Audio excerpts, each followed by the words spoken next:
आज के टॉपिक में हम पढ़ने वाले हैं लैटिट्यूड और लॉन्गिट्यूड। तो चलिए चलते हैं। तो पहला एक क्वेश्चन का आंसर दे दीजिए कि हम लोग कहाँ रहते हैं। तो बहुत लोग के मन में यही चल रहा होगा कि मैं तो घर पे रहता हूँ। हाँ, आप घर पे भी रहते हो, मैं जानती हूँ, लेकिन मैं अर्थ के बारे में बात करूँ। हम लोग अर्थ पे रहते हैं, ये हमारा अर्थ हो गया। जैसा कि हम सब जानते हैं, यदि आप नहीं भी जानते हो तो इस बात को जान लो कि इस लाइन को हम लोग इक्वेटर कहते हैं। जो मैंने अर्थ को डिवाइड किया है 2 पार्ट्स में, इसे हम लोग, इस लाइन को हम लोग इक्वेटर कहते हैं। तो आप लोग के मन में चल रहा होगा कि क्या हम लोग अर्थ को सही में काट देते हैं? नहीं, ये एक इमेजिनरी लाइन होता है। ये बस लाइन होता है हम लोग को समझने के लिए। ऐसा नहीं है कि उसे सही में जाते हैं, उसे कैसे से काटते हैं, ऐसा नहीं होता है। और इसके ऊपर वाले पार्ट्स को हम लोग कहते हैं नॉर्थ पोल, एंड इसके नीचे वाले पार्ट्स को कहते हैं हम लोग साउथ पोल।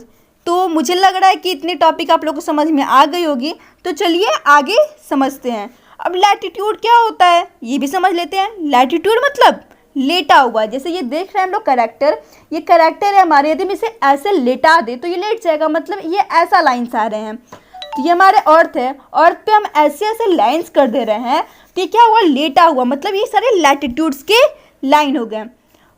और हम बहुत लोग कंफ्यूज हो जाते हैं लैटिट्यूड और पैरेलल। तो भाई समझ लो यार, लैटिट्यूड को ही हम लोग पैरेलल कहते हैं। इसे हम लोग लाइन्स ऑफ लैटिट्यूड भी कह सकते हैं, पैरेलल्स भी कह सकते हैं, लैटिट्यूड भी कह सकते हैं। इसे हम लोग तीन चीज़ कह सकते हैं। इतनी बात समझ में आ ही रही होगी। अब बहुत लोग के मन में चल रहा होगा कि लॉन्गिट्यूड किसे कहते हैं। लॉन्गिट्यूड मतलब लंबा। यदि हम इसे ऐसे लंबा कर दे इस कैरेक्टर को तो क्या होगा, लंबा हो गया। तो ऐसा हमारा ऐसा लाइन आएगा। तो अर्थ पे यदि हम ऐसे लंबी लंबी लाइंस कर दें तो ये क्या हो गया, लॉन्गिट्यूड। या तो हम इसे लॉन्गिट्यूड कह सकते हैं, मेरिडियन कह सकते हैं, लाइंस ऑफ लॉन्गिट्यूड कह सकते हैं, तीन चीज़ कह सकते हैं हम लोग। तो इतने टॉपिक समझ में आ गई होगी। तो कुछ इंपॉर्टेंट पैरेलल लाइंस हैं, उससे हम लोग समझते हैं। तो पहला लाइन है tropic of cancer, tropic of capricorn, the arctic circle, the antarctic circle. तो ये मैम ने क्या लिख दिया, आप लोग को तो कुछ समझ में आ ही नहीं रहा होगा। अरे भाई घबराओ मत, मैं बताऊंगी। तो ये हमारा अर्थ हो गया, और अर्थ के बीच में ये अर्थ का इक्वेटर हो गया। इक्वेटर के ऊपर जो एरिया है उसे हम लोग ट्रॉपिक ऑफ कैंसर कहते हैं, और उसके ऊपर जो एरिया है छोटा सा उसे आर्टिक सर्किल कहते हैं। और वही चीज़ जब हम नीचे आते हैं अर्थ के नीचे की तरफ तो उसे हम लोग ट्रॉपिक ऑफ कैप्रिकॉर्न कहते हैं, और जो छोटा सा एरिया बच रहा है उसे हम लोग एंटार्क्टिक सर्किल कहते हैं। हमारा नेक्स्ट टॉपिक है हीट जोन। इसे समझ लेते हैं। ये हो गया अर्थ, ये हो गया हमारा इक्वेटर। इक्वेटर के ऊपर होता है ट्रॉपिक ऑफ कैंसर, इसके ऊपर होता है आर्टिक सर्किल, इसके नीचे मतलब सबसे नीचे टॉप आ जाते हैं हम लोग। तो ये हमारा हो गया ट्रॉपिक ऑफ कैप्रिकॉर्न, उसके नीचे होता है एंटार्क्टिक सर्किल। इतनी बात तो समझ में आ गई होगी आप लोग को। तो इसी से अब हमारे हीट जोन डिसाइड होते हैं कि क्यों हर कहीं जगह कहीं बहुत ज़्यादा ठंडी पड़ती है, कहीं बहुत गर्मी पड़ती है।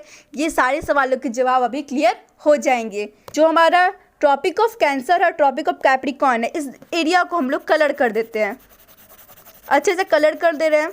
मैं समझाने के लिए कर रही हूँ, आप लोग मत कीजिएगा कलर, मार्क्स कट हो जाएगा।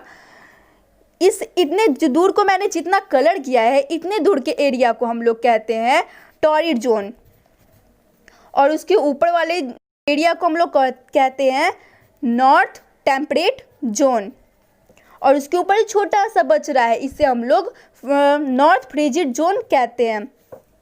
और उसके नीचे जो आ रहा है तो साउथ। नॉर्थ साउथ में कभी कंफ्यूजन मत होइए, क्योंकि नॉर्थ ऊपर होता है और साउथ नीचे होता है।